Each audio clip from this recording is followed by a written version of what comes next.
ఏ చపాతీ పెట్టలేదా నీకు మిలో? అమ్మకి చెప్తావేంటి ఇప్పుడు మిలో? చపాతీ ఎట్టలేదంట దానికి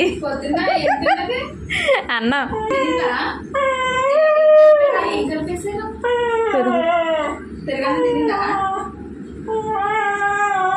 మిలో ఎంత పుల్కా పెట్టకపోతే మాత్రం అలాగ ఎడుతావారా నువ్వు?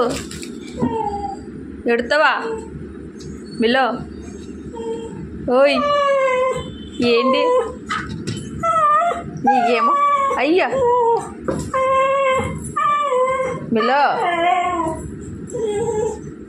ఉత్తు పుల్లకాయ ఎడితేనేమో తింటలేదు, నీకు అందులో చికెన్ కూర కావాలంటే ఎక్కడి నుంచి వస్తుంది? దెబ్బలాడుతున్నావేంటి? అయ్యో మిలో